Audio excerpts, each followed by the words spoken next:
2025년 11월 펜타곤이 발칵 뒤집혔습니다. 미국 국방부 본부 청사에 날아온 한 통의 보고서. 한국 핵심 전력 자산 이미 완성. 이 한 줄이 워싱턴 전체를 뒤흔들었습니다. 그 영향으로 백악관의 팩트시트는 무려 2주나 공개가 지연됐고 마침내 드러난 최종 문건에는 미국이 어떤 나라에도 내준 적 없던 고농축 연료 공정 승인이 포함돼 있었습니다. 다른 나라들은 수십 년 계획을 세우고도 반복적인 연기와 기술적 난항을 겪었지만 한국은 반년 전 이미 완성형 기술을 전격 공개했습니다.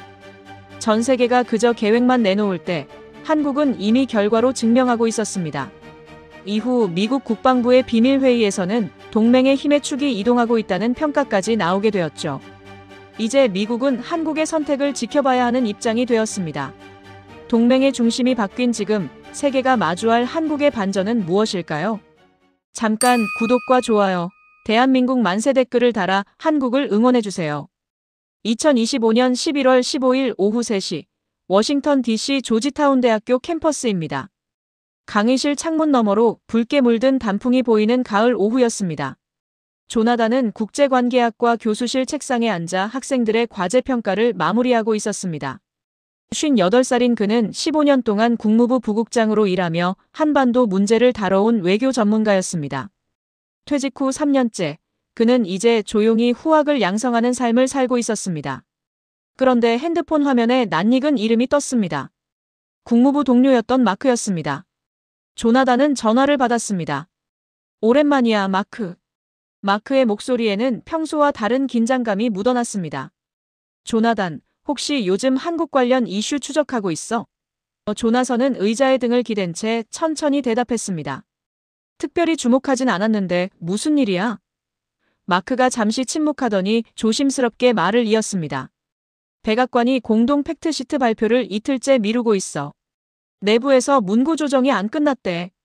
조나단의 눈빛이 순간 날카로워졌습니다. 그는 곧바로 물었습니다. 어떤 문구? 마크는 목소리를 낮추었습니다. 한국의 핵연료 활용 관련 부분이야. 초안에 있던 표현이 내부 조정 단계에서 걸렸다는 얘기가 돌아. 전화를 끄는 조나단은 창밖을 바라보았습니다. 처음엔 단순한 절차상 지연이려니 생각했습니다. 정부 부처 간 문서 조율이야 흔한 일이니까요. 하지만 이틀이나 발표가 미뤄졌다는 건 예사롭지 않았습니다. 그는 노트북을 열어 최근 한미관계 관련 뉴스를 검색했습니다. 표면적으로는 아무 문제도 없어 보였습니다. 동맹은 견고하고 양국 정상은 긴밀히 협력하고 있다는 보도뿐이었습니다. 하지만 조나단은 알고 있었습니다. 진짜 문제는 언론에 나오기 전에 백악관 회의실 안에서 결정된다는 것을요. 그는 다시 전화를 들었습니다. 이번엔 국가안보회의 NSC에서 일하는 옛 동료에게 연락했습니다. 지금 백악관 분위기가 어때? 상대방은 짧게 한숨을 쉬었습니다. 복잡해. 국방부랑 국무부가 서로 다른 입장을 내놓고 있거든. 조나단은 눈썹을 찌푸렸습니다. 구체적으로 뭐가 문제야? 상대방이 설명했습니다.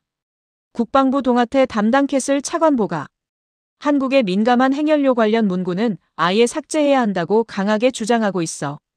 반면 국무부 샌더스 차관은 지나친 개입이 동맹 신뢰를 해칠 수 있다고 반대하고 있고. 조나단은 천천히 고개를 끄덕였습니다. 예상했던 구도였습니다. 국방부는 늘 통제를 선호했고 국무부는 외교적 유연성을 중시했습니다. 문제는 이 두 관점이 충돌할 때 누가 승리하느냐였습니다. NSC는 어느 쪽이야? 조나단이 물었습니다. 브루넬 보좌관이 중간에서 조율하려고 하는데 쉽지 않아 보여. 양쪽 다 물러서지 않거든.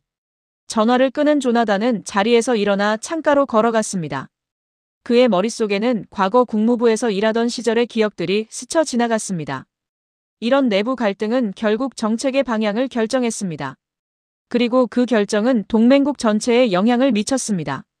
그는 이제 이것이 단순한 문구 조정 문제가 아님을 직감했습니다. 이건 외교적 충돌의 조짐이었습니다. 이틀 뒤인 11월 17일 새벽, 조나단은 또 다른 연락을 받았습니다. NSC 내부 인맥이 보낸 이메일이었습니다. 제목은 간단했습니다. 참고용 요약본. 첨부 파일을 열자 쟁점 문구 보고서가 나타났습니다. 조나단은 천천히 문서를 읽어내려갔습니다. 보고서는 명확했습니다. 한국의 연료주기 관련 문구는 국제규범에 위배되지 않는다. 지나친 삭제는 외교적 반발을 초래할 수 있다. 동맹 관리 차원에서 현실적 타협이 필요하다. 조나단은 화면을 응시하며 깊은 한숨을 내쉬었습니다. 그의 가슴 속에서 무언가 뜨거운 것이 올라왔습니다. 이건 기술 문제가 아니었습니다. 이건 동맹의 미래 구조를 결정하는 정치적 문제였습니다. 한국이 요구하는 것은 과도한 게 아니라 자연스러운 발전 단계였습니다. 하지만 미국 내부 일부는 여전히 과거의 통제 방식을 유지하려 했습니다. 조나단은 자신이 이제 방관자로 남아있을 수 없음을 느꼈습니다. 그는 15년간 쌓아온 인맥과 경험을 가지고 있었습니다. 백악관이 잘못된 판단을 내리지 않도록 도울 책임이 있다고 생각했습니다. 그는 노트북을 닫고 코트를 집어들었습니다. 워싱턴의 차가운 새벽 공기 속으로 걸어나가며 조나단은 이 사건이 단순히 지나갈 일이 아님을 확신했습니다. 이건 한미동맹이 새로운 국면으로 접어드는 전환점이 될 것입니다. 그리고 그 전환이 올바른 방향으로 가도록 누군가는 목소리를 내야 했습니다. 11월 17일 오전 10시 백악관 서관회의실입니다. 조나단은 국무부 시절 함께 일했던 제니퍼에게 전화를 걸었습니다. 제니퍼는 지금 국무부 동아시아태평양 담당 국장으로 일하고 있었습니다. 제니퍼, 지금 백악관 분위기 좀 알려줄 수 있어? 조나단의 목소리에는 다급함이 배어 있었습니다. 제니퍼가 낮은 목소리로 답했습니다. 어제 회의가 정말 험악했어. 캐슬 차관보가 테이블을 탁 치면서 한국 관련 문구를 전부 빼야 한다고 주장했거든. 조나단은 펜을 들고 메모를 시작했습니다. 샌더스 차관은 뭐라고 했어? 제니퍼가 한숨을 쉬었습니다. 샌더스는 차분하게 반박했지. 동맹국을 존중해야 한다고, 과도한 통제는 오히려 신뢰를 깨뜨릴 수 있다고 말이야. 그런데 캐슬이 안 물러서더라고. 조나단은 눈을 감고 상황을 머릿속으로 그렸습니다. 국방부와 국무부의 철학적 차이는 오래된 것이었습니다. 국방부는 안보를 최우선으로 생각했고, 그래서 통제를 선호했습니다.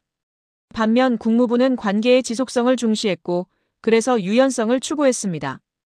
문제는 이 두 관점이 충돌할 때 대통령이 어느 쪽을 선택하느냐였습니다. 브루넬 보좌관은 조나단이 물었습니다. 중간에서 애쓰고 있는데 쉽지 않아 보여. 법무부도 의견을 냈고 에너지부도 검토 중이래. 모두가 서로 다른 관점을 가지고 있어. 전화를 끄는 조나단은 창밖을 바라보았습니다. 문제가 생각보다 복잡하게 얽혀 있었습니다. 그는 다시 전화기를 들었습니다. 이번엔 워싱턴의 한 싱크탱크에서 일하는 동료에게 연락했습니다. 데이비드, 혹시 한국 측 반응에 대해 들은 거 있어? 데이비드는 잠시 말을 아끼다가 조심스럽게 답했습니다. 사실 어제 흥미로운 얘기를 들었어. 한국의 정혜성 특보가 우리 쪽 연구원 몇 명과 비공식 만남을 가졌대. 그 자리에서 정 특보가 이렇게 말했다더라. 양국 간 협의가 너무 오래 걸리면 한국도 별도 방안을 검토할 수밖에 없다고. 조나단의 등줄기에 긴장감이 흘렀습니다. 이건 단순한 불만 표시가 아니었습니다. 한국이 대안을 준비하고 있다는 신호였습니다. 그게 언제였어? 조나단이 물었습니다. 이틀 전이야. 그러니까 15일 저녁쯤. 조나단은 손가락으로 책상을 두드렸습니다. 시간선이 맞아떨어졌습니다. 백악관이 발표를 미루기 시작한 시점과 한국이 움직이기 시작한 시점이 거의 같았습니다. 이건 우연이 아니었습니다. 양쪽 모두 상대의 움직임을 예의주시하고 있었던 겁니다. 조나단은 오후 내내 더 많은 사람들에게 연락했습니다. 국방부에서 일하는 옛 동료는 캐슬 차관보가 중국의 반발 가능성을 강하게 거론하고 있다고 전했습니다. 캐슬은 중국이 한국 문제를 빌미로 영내 긴장을 높일 거라고 주장해. 그래서 애초에 논란의 여지를 없애야 한다는 거지. 조나단은 고개를 저었습니다. 논리적으로는 이해가 갔지만 현실적으로는 위험한 접근이었습니다. 중국의 반응을 두려워해서 동맹국의 정당한 요구를 묵살한다면 그건 동맹 자체를 약화시키는 일이었습니다. 오후 4시쯤 조나단은 자신의 연구실에서 수집한 정보들을 정리했습니다. 상황은 명확했습니다. 백악관 내부에서는 두 가지 관점이 팽팽히 맞서고 있었습니다. 하나는 통제를 유지하자는 입장, 다른 하나는 동맹을 존중하자는 입장이었습니다. 그리고 한국은 더 이상 기다리지 않겠다는 신호를 보내고 있었습니다. 조나단은 자신이 이제 무언가를 해야 한다고 느꼈습니다. 그는 오랜 경험으로 알고 있었습니다. 이런 상황에서 잘못된 결정이 내려지면 동맹 전체가 흔들릴 수 있다는 것을요. 그는 노트북을 열고 이메일을 작성하기 시작했습니다. 수신인은 백악관 NSC의 브루넬 보좌관이었습니다. 조나단은 신중하게 문장을 골랐습니다. 그는 자신의 의견을 강요하지 않았습니다. 대신 역사적 사례들을 제시했습니다. 과거 미국이 동맹국의 과도한 통제를 시도했을 때 어떤 결과가 나왔는지, 반대로 상호 존중에 기반한 협력이 어떤 성과를 냈는지를 담담하게 정리했습니다. 이메일 마지막에 그는 이렇게 썼습니다. 동맹은 종속이 아니라 파트너십입니다. 한국의 요구는 과도한 게 아니라 자연스러운 발전 단계입니다. 이번 결정이 향후 30년 동맹의 방향을 정할 것입니다. 이메일을 보낸 뒤 조나단은 의자에 깊숙이 몸을 기댔습니다. 그의 가슴은 두근거렸습니다. 그는 더 이상 정부 관료가 아니었지만 여전히 책임감을 느꼈습니다. 이건 단순히 문구를 조정하는 문제가 아니었습니다. 이건 미국이 동맹을 어떻게 대할 것인지, 변화하는 세계에서 어떤 리더십을 보여줄 것인지를 결정하는 순간이었습니다. 저녁 7시 조나단의 핸드폰이 울렸습니다. 브루넬 보좌관이었습니다. 조나단, 이메일 잘 받았어. 내일 아침 회의 전에 당신 의견을 참고하고 싶어. 전화 통화 가능해? 조나단은 창밖에 어두워진 하늘을 바라보며 대답했습니다. 물론이지. 그는 이제 관찰자가 아니라 참여자가 되었습니다. 이 결정이 어떻게 내려질지는 아직 알 수 없었지만 적어도 그는 자신이 할 수 있는 일을 하고 있었습니다.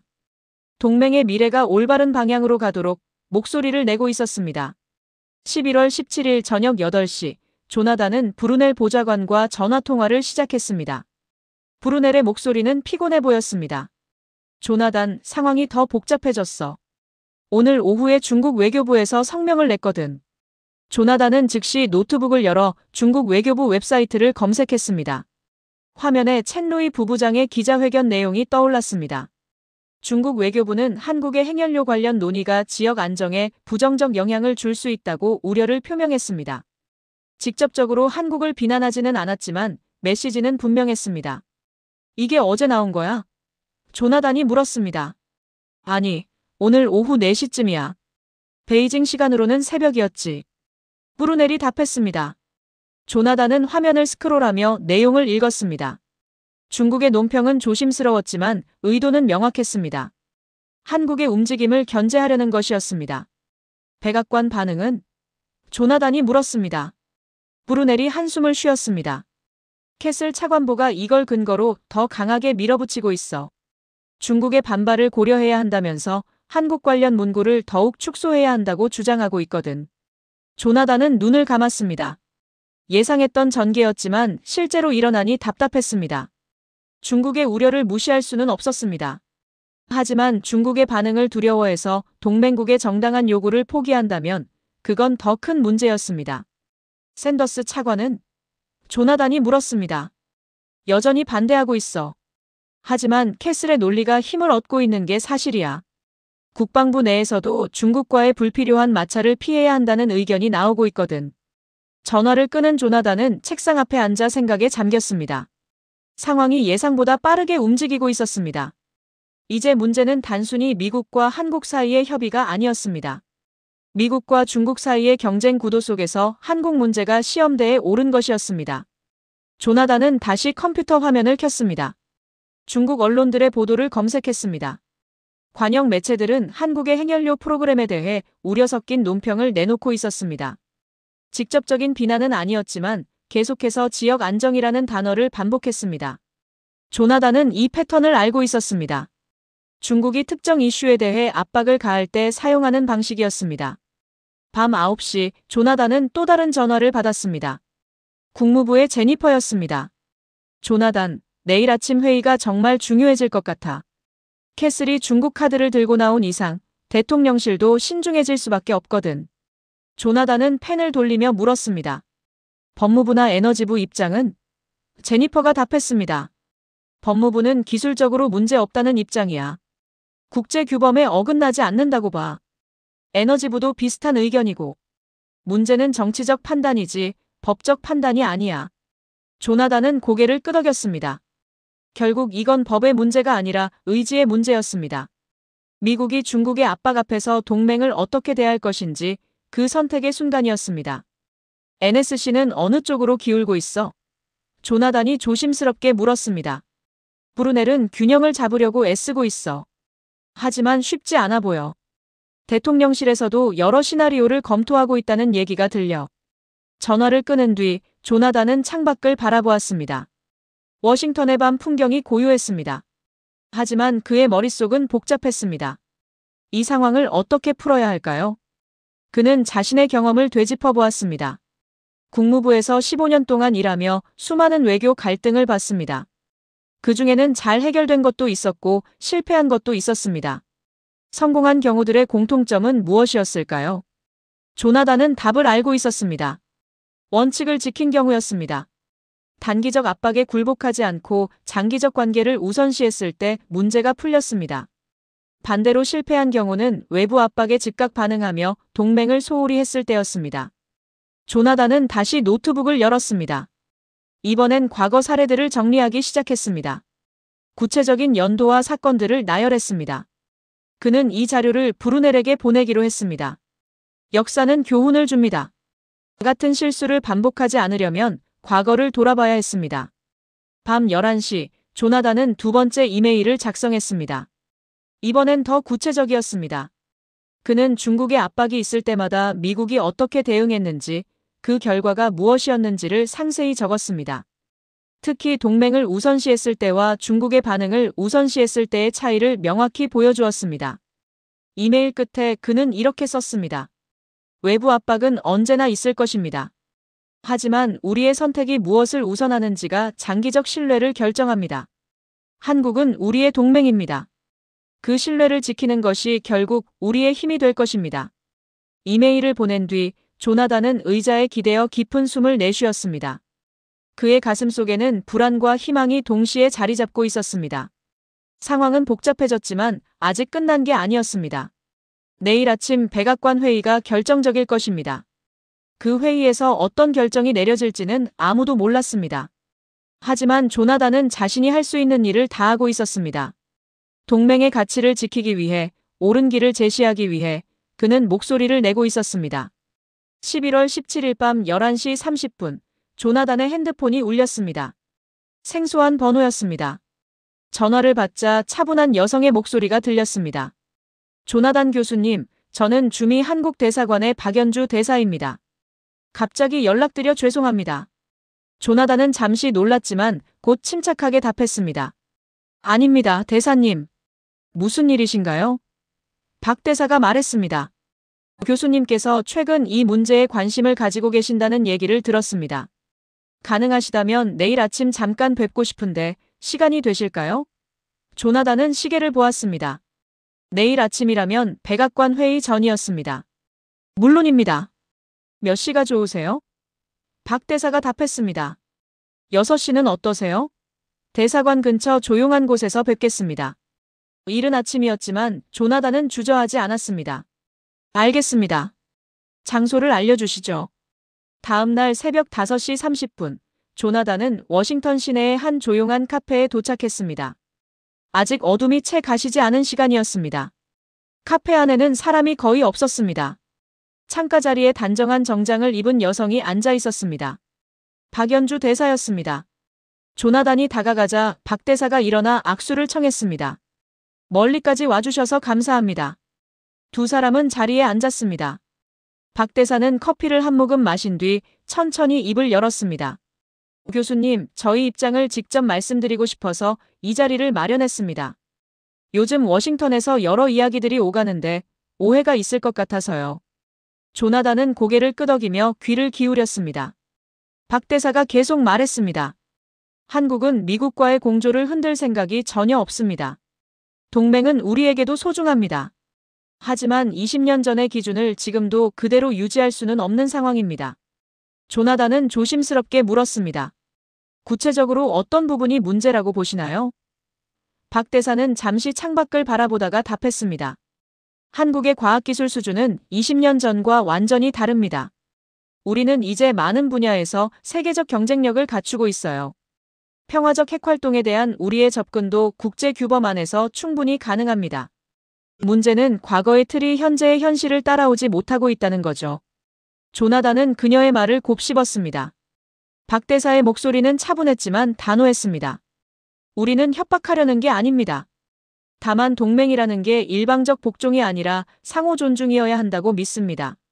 미국이 우리를 신뢰한다면 그 신뢰에 걸맞은 자율성도 인정해 주셔야 하지 않을까요? 조나단은 깊은 숨을 들이마셨습니다. 그녀의 말은 명쾌했습니다. 협박이 아니라 정당한 요구였습니다. 한국은 더 이상 보호받아야 할 어린 파트너가 아니었습니다. 성숙한 동맹국으로서 자신의 역할을 하고 싶어 하는 것이었습니다. 중국의 반발에 대해서는 어떻게 생각하세요? 조나단이 물었습니다. 박 대사가 잠시 미소를 지었습니다. 중국은 언제나 우려를 표명할 겁니다. 하지만 우리가 국제 규범을 지키는 한 그들의 우려가 우리 정책을 좌우해서는 안 됩니다. 미국도 마찬가지 아닐까요? 중국의 반응 때문에 동맹국의 정당한 발전을 막는다면 그건 중국에게 우리 관계의 주도권을 넘겨주는 것과 같습니다. 조나단은 그 순간 무언가가 명확해지는 것을 느꼈습니다. 지난 며칠간 그가 느꼈던 불편함의 정체였습니다. 미국은 한국을 보호하려 한다는 명목으로 실제로는 통제하려 했습니다. 하지만 진짜 동맹은 통제가 아니라 신뢰에서 나오는 것이었습니다. 박 대사가 커피잔을 내려놓으며 말했습니다. 교수님, 저는 미국이 올바른 선택을 하실 거라 믿습니다. 미국은 자유와 민주주의를 이야기하는 나라잖아요. 그 가치는 동맹 관계에서도 적용되어야 합니다. 파트너를 존중하고 그들의 성장을 응원하는 것, 그게 진짜 리더십 아닐까요? 조나단은 고개를 끄덕였습니다. 그의 가슴 속에서 무언가가 타오르기 시작했습니다. 지난 15년간 국무부에서 일하며 그가 추구했던 가치가 바로 이것이었습니다. 동맹은 명령과 복종이 아니라 존중과 협력이어야 한다는 것. 미국이 강대국이기 때문이 아니라 올바른 가치를 추구하기 때문에 존경받아야 한다는 것. 대사님 말씀에 전적으로 동의합니다. 조나단이 진심을 담아 말했습니다. 박 대사는 미소를 지었습니다. 감사합니다. 오늘 아침 백악관에서 중요한 회의가 있다고 들었습니다. 교수님의 목소리가 필요한 순간입니다. 두 사람은 자리에서 일어났습니다. 악수를 나누며 박 대사가 마지막으로 말했습니다. 동맹은 시험 받을 때 더 강해집니다. 지금이 바로 그 순간이에요. 카페를 나선 조나단은 새벽 공기를 깊이 들이마셨습니다. 하늘이 조금씩 밝아오고 있었습니다. 그는 이제 무엇을 해야 할지 명확히 알았습니다. 백악관이 단기적 압박에 굴복하지 않도록 장기적 관계의 가치를 상기시켜야 했습니다. 한국의 요구가 협박이 아니라 성숙의 표현임을 설명해야 했습니다. 그리고 무엇보다 진정한 동맹은 통제가 아니라 신뢰에서 나온다는 것을 일깨워야 했습니다. 조나단은 차에 올라타며 브루넬에게 문자를 보냈습니다. 오늘 회의 전에 꼭 통화하고 싶습니다. 중요한 관점을 나누고 싶어요. 엔진 소리가 조용히 울렸습니다. 조나단은 워싱턴의 거리를 달리며 생각했습니다. 오늘 회의가 단순히 문구를 조정하는 자리가 아님을요. 이건 미국이 동맹을 어떻게 대할 것인지, 변화하는 세계에서 어떤 리더가 될 것인지를 결정하는 순간이었습니다. 그리고 그 결정에 자신도 작은 역할을 하고 있다는 사실이 조나단을 긴장시키면서도 고무시켰습니다. 11월 17일 오전 8시, 조나단은 브루넬 보좌관에게 전화를 걸었습니다. 브루넬이 전화를 받았을 때 그의 목소리는 지쳐 있었습니다. 조나단, 지금 회의실로 들어가는 길이야. 30분 정도 시간이 있어. 조나단은 서둘러 말했습니다. 어젯밤 한국 대사를 만났어. 그들의 입장을 직접 들었는데 이건 협박이 아니라 정당한 발전 요구야. 미국이 신뢰로 대응한다면 동맹은 더 강해질 거야. 역사가 그걸 증명하고 있어. 브루넬이 한숨을 쉬었습니다. 알아, 조나단. 내 이메일들 다 읽었어. 설득력 있었고 내가 대통령실에도 전달했어. 하지만 지금 상황이 정말 복잡해. 캐슬이 어젯밤 늦게 새로운 메모를 보냈거든. 재처리 관련 문구를 아예 전부 빼야 한다는 거야. 더 강경해졌어. 조나단은 눈을 감았습니다. 캐슬이 물러서지 않고 있었습니다. 오히려 더 밀어붙이고 있었습니다. 법무부 입장은 여전히 똑같아. 조나단이 물었습니다. 법무부는 여전히 법적으로 문제 없다고 봐. 국제 규범에 위배되지 않는다는 거지. 에너지부도 기술적으로 가능하다는 입장이고. 문제는 국방부야. 캐슬이 중국 변수를 계속 들고 나오면서 대통령실을 압박하고 있어. 지역 안정을 해칠 수 있다는 논리야. 브루넬이 답했습니다. 조나단은 책상을 손가락으로 두드렸습니다. 답답함이 밀려왔습니다. 샌더스 차관은 어떻게 하고 있어? 브루넬의 목소리에 피로가 묻어났습니다. 샌더스는 계속 싸우고 있어. 동맹 신뢰가 안보보다 우선이라고 주장하고 있지. 하지만 캐슬의 논리가 힘을 얻고 있는 게 사실이야. 안보를 최우선으로 생각해야 한다는 거지. 중국과의 불필요한 마찰을 피하고 한국은 나중에 설득하면 된다는 식이야. 단기적으로는 그게 더 안전해 보이거든. 조나단은 깊은 한숨을 내쉬었습니다. 브루넬, 그건 단기적 사고야. 중국의 반응을 두려워해서 동맹을 소홀히 하면 장기적으로 더 큰 손실이 올 거야. 한국은 이제 기다려주지 않을 거야. 그들도 대안을 준비할 거라고. 브루넬이 조용히 말했습니다. 나도 알아. 하지만 지금 회의실 분위기는 내가 생각하는 것보다 훨씬 경직되어 있어. 각 부처가 자기 입장만 고집하고 있거든. NSC도 중재하기가 쉽지 않아. 모두가 자기가 옳다고 믿고 있어. 전화를 끄는 조나단은 창밖을 바라보았습니다. 상황이 예상보다 나빴습니다. 부처 간 갈등이 해결되지 않고 있었고 그 틈에 강경파의 목소리가 더욱 커지고 있었습니다. 그는 무력감을 느꼈습니다. 자신이 할 수 있는 일을 다했지만 결국 결정은 백악관 회의실 안에서 내려질 것이었습니다. 오전 9시 백악관 서관 회의실에서는 긴급 부처 간 회의가 진행되고 있었습니다. 조나단은 회의에 참석하지 못했지만 나중에 제니퍼로부터 상황을 전해 들었습니다. 제니퍼는 오전 10시쯤 조나단에게 전화를 걸어 회의 내용을 설명했습니다. 조나단, 방금 회의 끝났어. 정말 치열했어. 제니퍼의 목소리는 지쳐 있었습니다. 어떻게 됐어? 조나단이 물었습니다. 캐슬 차관보가 테이블에 서류를 내려놓으며 강하게 주장했대. 중국의 반응은 예측 가능하다고, 그들은 이 문구를 지역 불안정의 신호로 읽을 거라고. 우리가 지금 양보하면 나중에 더 큰 대가를 치를 수 있다고 했대. 조나단은 귀를 기울였습니다. 샌더스 차관은? 제니퍼가 계속 설명했습니다. 샌더스 차관이 차분하게 반박했어. 하지만 동맹국을 존중하지 않으면 우리는 신뢰를 잃는다고. 한국은 정당한 요구를 하고 있고 우리가 그걸 무시한다면 관계 전체가 흔들릴 수 있다고 했지. 과거 사례들도 언급하면서 말이야. 조나단은 안도감을 느꼈습니다. 자신의 이메일이 샌더스에게도 전달되었나 봤습니다. 법무부와 에너지부는? 제니퍼가 답했습니다. 법무부 대표가 끼어들었어. 법적으로 볼 때 한국의 요구는 국제규범에 부합한다고. 우리가 반대할 명분이 약하다고 했어. 에너지부 대표도 동의했고. 기술적으로도 가능한 범위라고, 평화적 이용이라는 전제 아래에서는 문제될 게 없다고 했대. 조나단은 희망을 느꼈습니다. 법무부와 에너지부가 명확한 입장을 보이고 있었습니다. 그래서 결론은? 제니퍼가 한숨을 쉬었습니다. 캐슬이 물러서지 않았어. 문제는 기술이나 법이 아니라 전략적 판단이라고 했어. 우리가 지역 안정을 위해 무엇을 우선해야 하는지가 중요하다고 주장했지. 브루넬 보좌관이 중재를 시도했어. 양쪽 모두 일리가 있으니 균형점을 찾아야 한다고. 동맹을 존중하면서도 지역 안정을 유지할 수 있는 방법을 찾자고 했는데. 조나단은 긴장하며 물었습니다. 그래서? 제니퍼가 답했습니다. 회의는 합의점을 찾지 못했어. 각 부처는 자신의 관점을 고수했고 시간만 2시간 흘렀어. 결국 회의는 결론 없이 끝났어. 대통령실은 추가 검토가 필요하다며 발표를 다시 보류했대. 언제 발표할지는 아직 정해지지 않았어. 전화를 끄는 조나단은 깊은 좌절감을 느꼈습니다. 발표가 또 미뤄진다는 건 미국이 여전히 방향을 잡지 못하고 있다는 뜻이었습니다. 그리고 시간이 길어질수록 한국의 실망은 커질 것이었습니다. 한국이 대안을 준비하기 시작할 수도 있었습니다. 그렇게 되면 동맹 전체가 흔들릴 수 있었습니다. 오전 11시 조나단은 자신의 연구실을 서성였습니다. 그는 박연주 대사의 말을 떠올렸습니다. 동맹은 시험받을 때 더 강해집니다. 하지만 지금 미국은 그 시험을 통과하지 못하고 있었습니다. 과거의 통제 프레임에 갇혀서 새로운 현실을 받아들이지 못하고 있었습니다. 중국의 압박 앞에서 주저하고 있었습니다. 조나단은 깊은 좌절감을 느꼈습니다. 15년간 외교 현장에서 일하며 그가 배운 교훈들이 지금 무시되고 있었습니다. 단기적 압박에 휘둘리지 말라는 원칙, 동맹을 존중하라는 가치, 신뢰가 힘이라는 진실.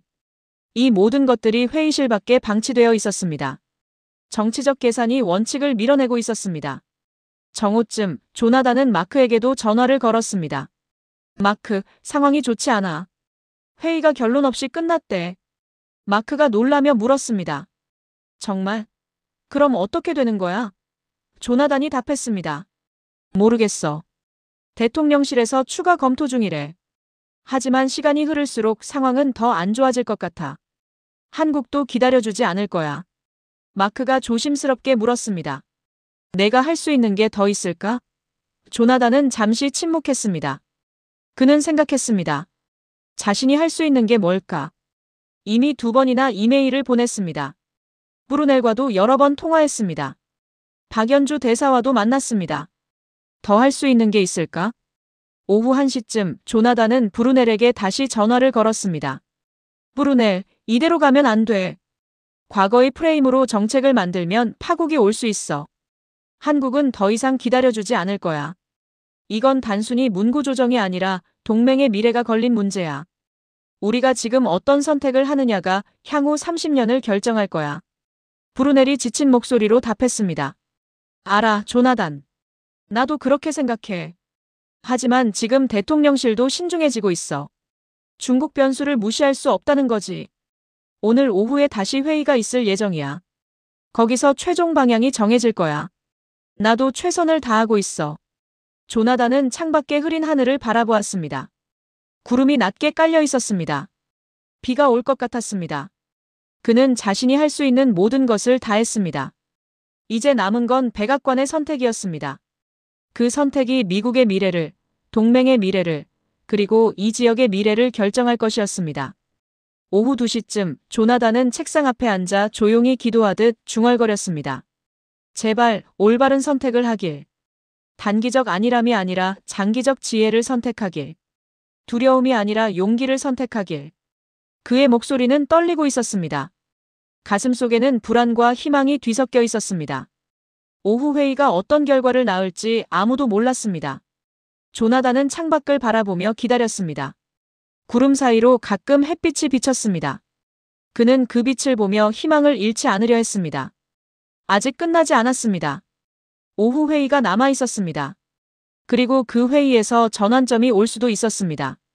11월 17일 오후 2시 백악관 집무실에서는 비공개 브리핑이 진행되고 있었습니다. 조나단은 이 자리에 참석하지 못했지만 오후 4시쯤 브루넬로부터 전화를 받았습니다. 브루넬의 목소리는 아침과 달리 조금 밝아져 있었습니다. 조나단, 방금 대통령실 브리핑이 끝났어. 상황이 좀 달라졌어. 조나단은 의자에서 벌떡 일어났습니다. 가슴이 두근거렸습니다. 무슨 일이야? 좋은 소식이야? 브루넬이 천천히 말했습니다. 대통령께서 직접 의중을 밝히셨어. 한국 문구의 원형을 상당 부분 유지하는 방향으로 가자고 하셨어. 물론 세부 조정은 필요하지만 기본 틀은 지키자는 거지. 과도한 통제는 동맹을 약화시킬 수 있다는 판단이셨어. 조나단은 숨이 멎는 듯 했습니다. 그는 책상을 손으로 짚으며 다시 물었습니다. 정말? 대통령께서 직접? 그럼 캐슬 차관보는 뭐라고 했어? 브루넬이 답했습니다. 캐슬도 더 이상 강하게 밀어붙이지 못했어. 대통령께서 명확한 방향을 제시하셨으니까. 대신 몇 가지 안전장치를 추가하자는 조건을 달았지. 평화적 이용을 명시하고 국제규범 준수를 분명히 하고 투명성을 강조하자는 거야. 그 정도는 충분히 받아들일 수 있는 조건이었어. 조나단은 창밖을 바라보았습니다. 오후 햇살이 구름 사이로 비치고 있었습니다. 그는 깊은 안도감을 느꼈습니다. 며칠간의 긴장이 조금씩 풀리는 것 같았습니다. 어깨에 실렸던 무게가 가벼워지는 느낌이었습니다. 샌더스 차관은 어떻게 반응했어? 조나단이 물었습니다. 정말 만족스러워했어. 이게 바로 우리가 추구해야 할 방향이라고 했지. 동맹을 존중하면서도 원칙을 지키는 것, 그게 진정한 리더십이라고 하셨어. 법무부와 에너지부도 동의했고, 이제 NSC에서 최종안을 정리하는 일만 남았어.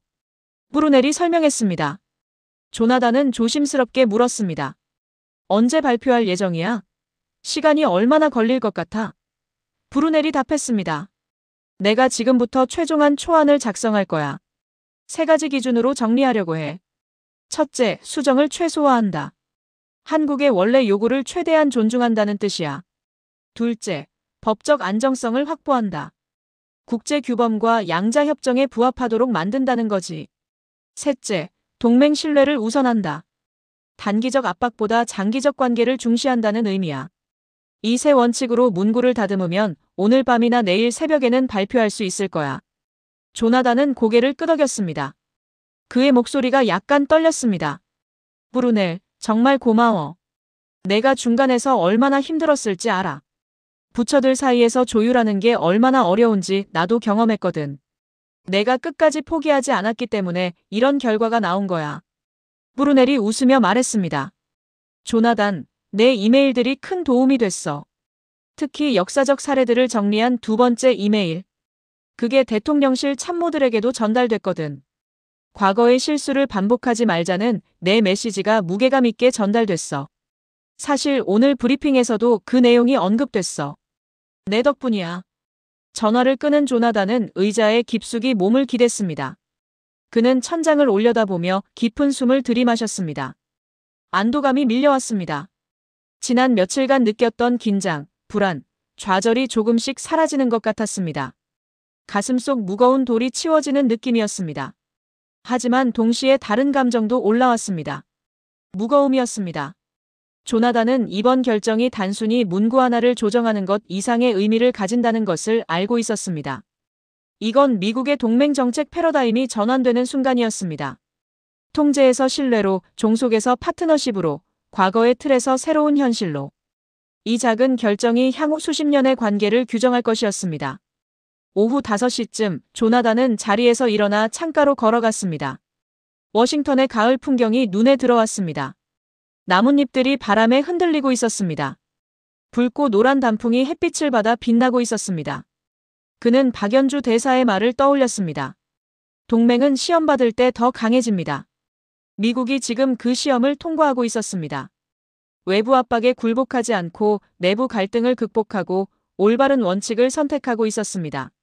중국의 우려 표명에도 캐슬의 강경한 반대에도 미국은 동맹을 선택했습니다. 조나단은 박연주 대사에게 조심스럽게 문자를 보냈습니다. 긍정적인 소식이 있을 것 같습니다. 대통령께서 올바른 방향을 선택하셨습니다. 박 대사는 곧바로 답장을 보냈습니다. 감사합니다, 교수님. 신뢰가 승리하는 순간이 되길 바랍니다. 한미 동맹이 새로운 단계로 나아가는 것 같습니다. 조나단은 문자를 읽으며 미소를 지었습니다. 신뢰. 그게 바로 핵심이었습니다. 이번 사건의 본질은 기술도, 법도, 전략도 아니었습니다. 신뢰였습니다. 미국이 한국을 얼마나 신뢰하느냐, 한국이 미국을 얼마나 신뢰하느냐. 그 상호 신뢰가 동맹의 미래를 결정하는 것이었습니다. 오후 5시 30분, 조나단은 마크에게도 연락했습니다. 처음 이 사건을 알려준 그 동료였습니다. 마크, 기억나? 내가 나한테 처음 전화했을 때 백악관이 발표를 미루고 있다고 했잖아. 그때가 엊그제 같은데 벌써 해결 국면으로 가고 있어. 마크가 놀란 목소리로 답했습니다. 정말? 어떻게 된 거야? 조나단이 설명했습니다. 대통령께서 한국 입장을 존중하는 쪽으로 결정하셨어. 이제 최종 문구만 다듬으면 돼. 마크가 감탄했습니다. 대단한데. 캐슬 차관보가 그렇게 밀어붙였는데 결국 원칙이 이긴 거네. 조나단, 내가 뭔가 했어? 조나단이 겸손하게 답했습니다. 나는 그냥 내 의견을 전달했을 뿐이야. 결정은 백악관이 한 거고. 브루넬이 정말 잘 조율했어. 저녁 6시, 조나단은 제니퍼에게서도 연락을 받았습니다. 조나단, 들었어? 상황이 좋아졌대. 샌더스 차관이 정말 기뻐하시더라. 우리가 옳은 방향을 선택했다고 하셨어. 이제 국무부 내부 분위기도 많이 밝아졌어. 조나단이 답했습니다. 내가 국무부에서 많이 싸웠을 것 같은데. 고생 많았어. 제니퍼가 웃었습니다. 뭐, 그게 내 일이잖아. 근데 솔직히 내 이메일들이 큰 힘이 됐어. 역사적 교훈을 구체적으로 정리한 게 설득력 있었거든. 캐슬도 결국 반박하기 어려웠을 거야. 과거 사례들이 너무 명확했으니까. 조나단은 고개를 끄덕였습니다. 혼자서 한 일이 아니었습니다. 브루넬이 중재했고 샌더스가 싸웠고 제니퍼가 뒷받침했고 법무부와 에너지부가 전문성을 제공했습니다. 그리고 무엇보다 대통령이 용기 있는 결단을 내렸습니다. 모두가 함께 만든 결과였습니다. 각자의 역할이 모여서 큰 변화를 만들었습니다. 저녁 7시 조나단은 자신의 연구실 책상 앞에 앉아 조용히 생각에 잠겼습니다. 며칠 전만 해도 불가능해 보였던 일이 이제 현실이 되고 있었습니다. 미국이 변화를 선택하고 있었습니다. 과거의 관성을 깨고 새로운 시대에 맞는 동맹관계를 만들어가고 있었습니다. 20년 전의 기준을 고집하지 않고 현재의 현실을 받아들이고 있었습니다. 조나단은 창밖에 어두워지는 하늘을 바라보았습니다. 가로등 불빛이 하나씩 켜지기 시작했습니다. 그는 안도와 함께 책임감도 느꼈습니다. 이 결정이 잘 실행되도록, 그리고 앞으로도 같은 원칙이 유지되도록 자신도 계속 목소리를 내야 한다고 생각했습니다. 동맹의 미래는 한 번의 결정으로 완성되지 않습니다. 지속적인 노력과 신뢰의 축적이 필요했습니다. 오늘의 결정이 내일의 기반이 되고 내일의 노력이 모레의 신뢰가 되는 것입니다. 조나단은 노트북을 열어 오늘의 일들을 기록하기 시작했습니다.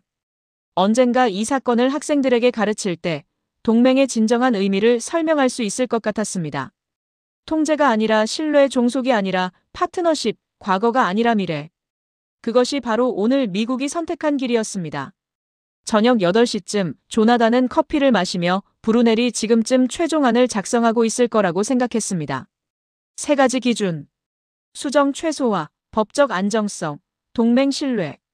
그 3가지가 조화를 이룬 문서가 나올 것입니다. 그리고 그 문서가 앞으로 30년 동맹의 기준이 될 것입니다. 조나단은 조용히 미소를 지었습니다. 자신이 작은 역할을 했지만 그 역할이 의미 있었다는 것을 알았습니다.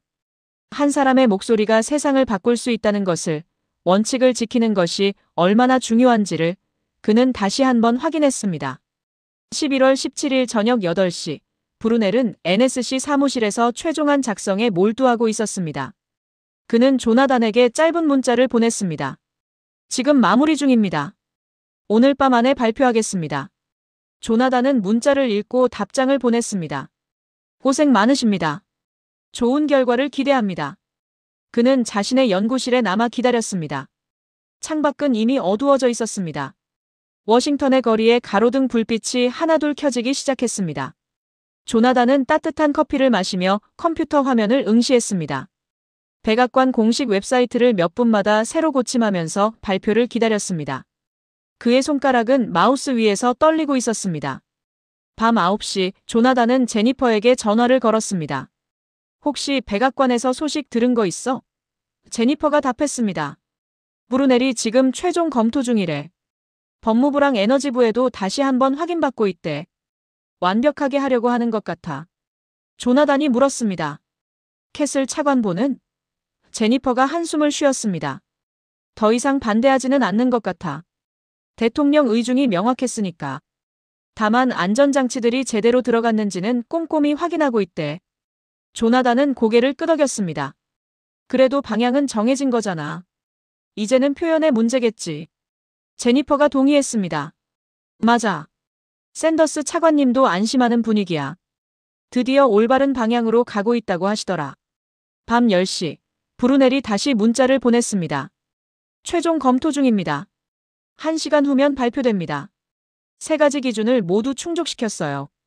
수정 최소화, 법적 안정성, 동맹 신뢰. 당신이 강조했던 것들이 다 반영됐습니다.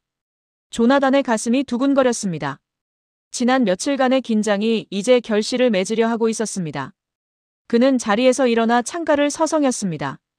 손에는 땀이 배어났습니다.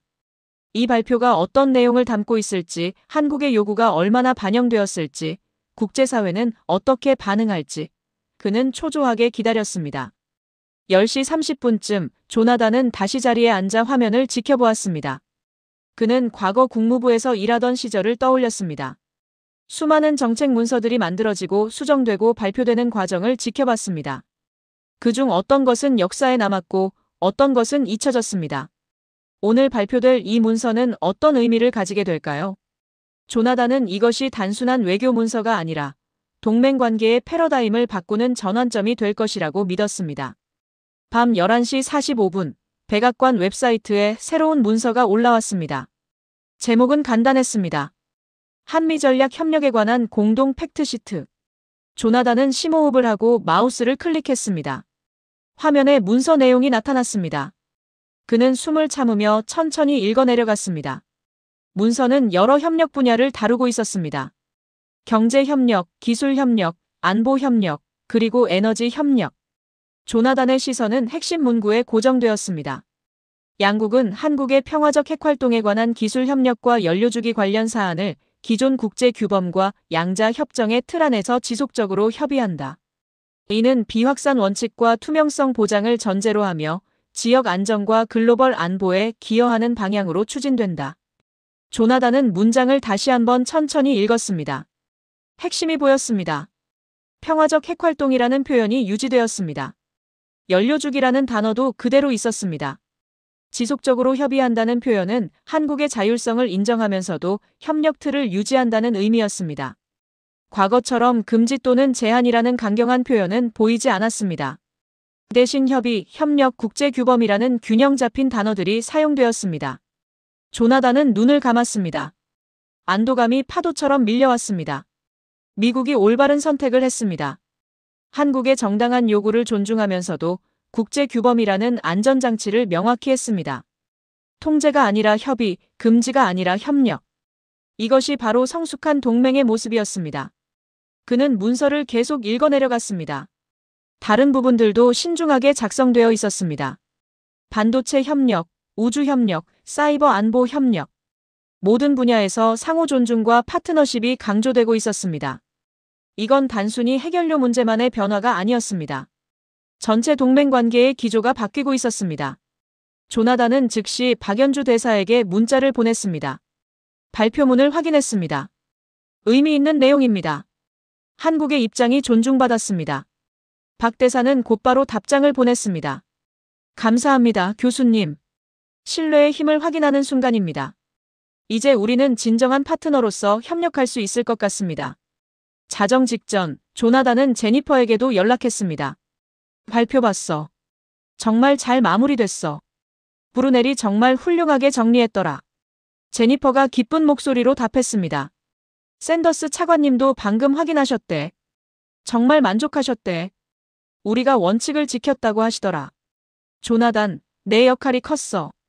내 이메일들이 정말 큰 도움이 됐어. 특히 역사적 사례들을 정리한 두 번째 이메일. 그게 대통령실까지 올라갔거든. 정말 고마워. 조나단은 미소를 지었습니다. 하지만 그는 알고 있었습니다. 이건 자신만의 공이 아니라는 것을요. 브루넬이 밤을 새워가며 중재했고, 샌더스가 원칙을 지키며 싸웠고, 제니퍼가 뒤에서 지원했고, 법무부와 에너지부가 전문성을 제공했습니다. 무엇보다 대통령이 외부 압박에 굴하지 않고 용기 있는 결단을 내렸습니다. 그리고 한국도 인내심을 가지고 기다려주었습니다. 협력이 만든 결과였습니다.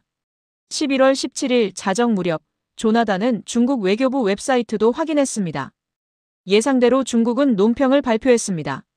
내용은 신중했지만 우려를 담고 있었습니다.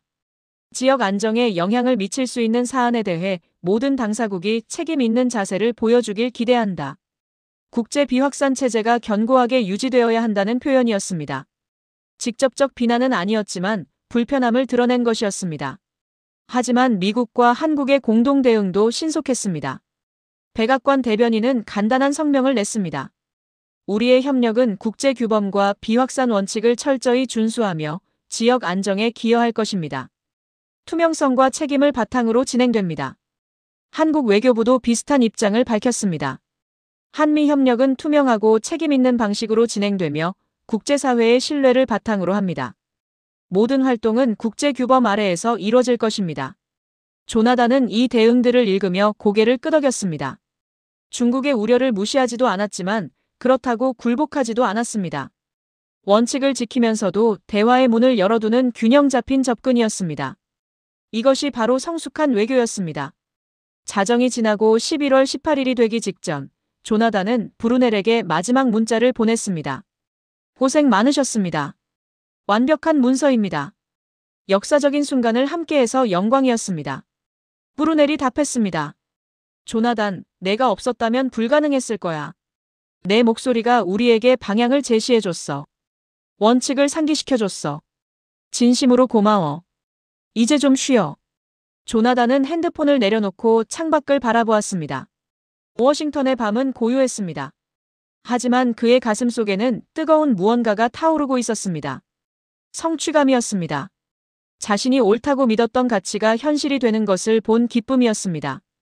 동맹은 통제가 아니라 신뢰입니다. 파트너십은 명령이 아니라 존중입니다. 미국의 리더십은 힘이 아니라 가치에서 나옵니다. 이 원칙들이 오늘 하나의 정책으로 구현되었습니다. 작은 승리였지만 의미 있는 승리였습니다. 조나단은 책상 앞에 앉아 노트를 펼쳤습니다. 그는 오늘의 경험을 기록하기 시작했습니다. 언젠가 학생들에게 이 이야기를 들려줄 때 진정한 동맹의 의미를 설명할 수 있을 것 같았습니다. 한 사람의 목소리가 얼마나 큰 변화를 만들 수 있는지도 보여줄 수 있을 것 같았습니다. 조나단은 펜을 들고 천천히 썼습니다. 2025년 11월 17일, 워싱턴에서 작은 기적이 일어났습니다. 미국이 과거의 틀을 벗어나 새로운 동맹의 길을 선택한 날입니다. 통제에서 신뢰로, 종속에서 파트너십으로의 전환이 시작된 날입니다. 그의 손은 떨리지 않았습니다. 확신에 찬 글씨가 노트 위에 새겨졌습니다. 밖에서는 차가운 바람이 불고 있었지만 조나단의 연구실은 따뜻했습니다. 그는 미소를 지으며 창밖을 바라보았습니다. 새로운 시작이었습니다. 앞으로도 많은 도전이 있을 것입니다. 하지만 오늘 쌓은 신뢰가 내일의 기반이 될 것입니다. 11월 17일 자정이 지난 직후 조나단은 여전히 연구실에 앉아 있었습니다. 발표가 나온 지 얼마 되지 않았지만 벌써 여러 언론에서 보도를 시작하고 있었습니다. 그는 뉴스 웹사이트들을 하나씩 훑어보았습니다. 워싱턴 포스트는 한미 동맹의 성숙한 협력이라는 제목으로 기사를 올렸습니다. 뉴욕타임스는 상호 존중에 기반한 새로운 파트너십이라고 평가했습니다. 로이터는 국제규범 내에서의 균형 잡힌 접근이라는 분석을 내놓았습니다. 조나단은 이 반응들을 보며 깊은 안도감을 느꼈습니다. 언론도 이번 결정의 의미를 제대로 읽고 있었습니다. 이건 단순한 외교 문서가 아니라 동맹 관계의 패러다임이 전환되는 순간이었습니다. 새벽 1시쯤 박연주 대사에게서 전화가 왔습니다. 교수님, 아직도 깨어 계시네요. 박 대사의 목소리는 차분했지만 기쁨이 묻어났습니다. 조나단이 웃으며 답했습니다. 대사님도 마찬가지시잖아요. 이런 날 누가 잠을 자겠어요. 박 대사가 말했습니다. 서울에서도 긍정적으로 받아들이고 있습니다. 외교부는 물론이고 청와대에서도 환영하는 분위기예요. 국방부와 산업부에서도 이게 바로 우리가 원했던 방향이라고 평가하고 있습니다. 조나단은 고개를 끄덕이며 물었습니다. 일반 국민들의 반응은 어떤가요? 박 대사가 답했습니다. 아직 이른 시간이라 광범위한 반응은 나오지 않았지만 온라인에서는 긍정적인 댓글들이 많아요. 미국이 우리를 존중해준다는 느낌을 받는다는 반응이 많습니다. 조나단은 그 말을 들으며 가슴이 따뜻해지는 것을 느꼈습니다. 대사님, 이번 일을 겪으며 많은 걸 배웠습니다.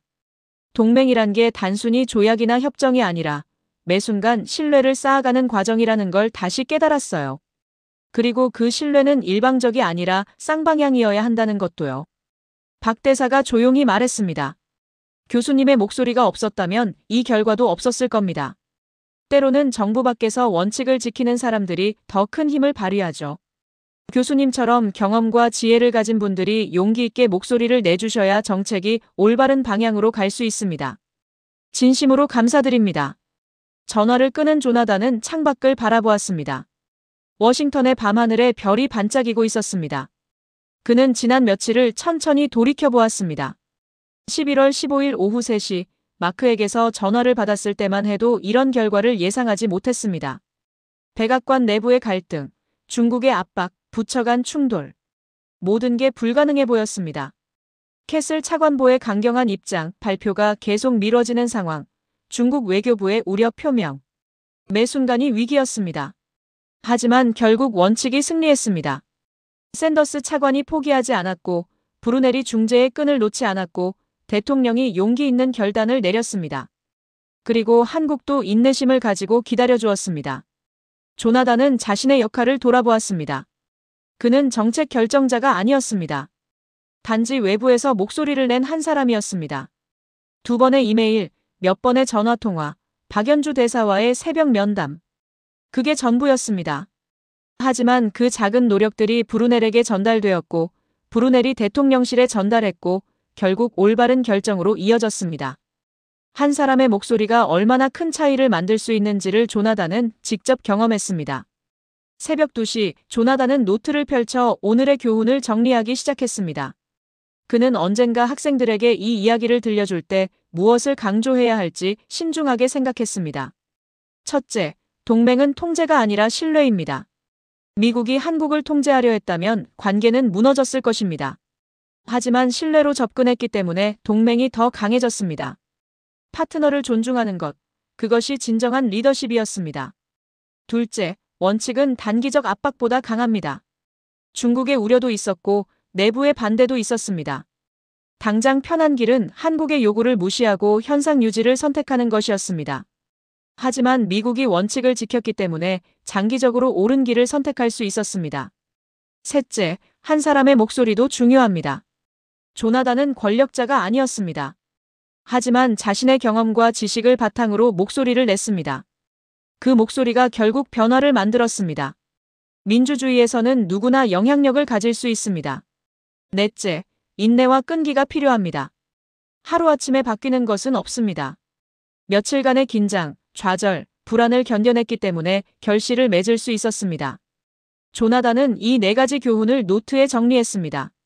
그는 미소를 지었습니다. 학생들이 이 이야기를 들으면 무엇을 배울까요? 국제관계가 단순히 힘의 논리가 아니라 가치와 원칙의 문제라는 것을 이해할까요? 한 사람의 노력이 세상을 바꿀 수 있다는 희망을 가질까요? 새벽 3시, 조나단은 브루넬에게서 마지막 문자를 받았습니다. 조나단, 이제 좀 쉬어. 우리가 함께 좋은 일을 해냈어. 이번 결정이 앞으로 30년 동맹의 기준이 될 거야. 내 덕분이야. 조나단은 답장을 보냈습니다. 고맙습니다. 당신의 용기가 이 결과를 만들었어요. 앞으로도 이 원칙을 지켜주세요. 조나단은 핸드폰을 내려놓고 깊은 숨을 들이마셨습니다. 그의 가슴 속에는 조용하지만 깊은 성취감이 자리 잡고 있었습니다. 화려한 승리는 아니었습니다. 언론에 이름이 나올 일도 없었습니다. 누가 알아주지도 않을 것입니다. 하지만 그는 알고 있었습니다. 자신이 옳은 일을 했다는 것을, 그 일이 의미 있는 변화로 이어졌다는 것을요. 그것만으로도 충분했습니다. 조나단은 창가에 서서 동쪽 하늘을 바라보았습니다. 아직 어두웠지만 수평선 끝에서 희미한 빛이 번지기 시작했습니다. 곧 해가 뜰 것이었습니다. 새로운 날이 시작되려 하고 있었습니다. 그리고 한미 동맹에게도 새로운 시대가 열리고 있었습니다. 통제와 종속의 관계에서 조정과 상호성의 관계로, 과거의 틀에서 미래의 가능성으로, 일방적 명령에서 쌍방향 협력으로. 이것이 바로 이번 결정이 담고 있는 의미였습니다. 조나단은 이 순간을 가슴 깊이 새겼습니다. 미국의 오랜 관성 속에서 새로운 패러다임이 열리는 순간을 그는 직접 목격했습니다. 그리고 그 변화에 작은 역할을 했습니다. 역사의 거대한 흐름 속에서 자신은 한 점에 불과했지만 그 한 점도 의미가 있었습니다. 새벽 4시, 조나단은 연구실 불을 끄고 집으로 향했습니다. 복도는 조용했고 건물 밖 거리는 더욱 고요했습니다. 찬바람이 얼굴을 스쳤지만 그는 개의치 않았습니다. 그의 마음은 따뜻했습니다. 차를 운전하며 조나단은 생각했습니다. 앞으로도 많은 도전이 있을 것입니다. 동맹 관계는 한 번의 결정으로 완성되지 않습니다. 지속적인 노력과 신뢰의 축적이 필요합니다. 하지만 오늘 쌓은 신뢰가 내일의 기반이 될 것입니다. 그리고 필요하다면 자신은 다시 목소리를 낼 것입니다. 집 앞에 도착한 조나단은 차에서 내려 하늘을 올려다보았습니다. 동쪽 하늘이 조금씩 밝아지고 있었습니다. 붉은 빛이 구름 사이로 스며들고 있었습니다. 그는 깊은 숨을 들이마셨습니다. 공기가 차갑고 신선했습니다. 새로운 하루가, 새로운 시대가 시작되고 있었습니다. 조나단은 현관문을 열며 조용히 중얼거렸습니다. 이제 시작이야. 그의 목소리는 작았지만 확신에 차 있었습니다. 동맹의 미래는 밝았습니다. 그리고 그 미래를 만들어가는데 자신도 계속 기여할 것이었습니다. 문이 닫혔습니다. 워싱턴의 새벽은 고요했습니다. 하지만 그 고요함 속에서 새로운 가능성이 숨쉬고 있었습니다. 신뢰와 존중에 기반한 동맹. 그것이 앞으로 30년을 이끌어갈 원칙이 될 것이었습니다.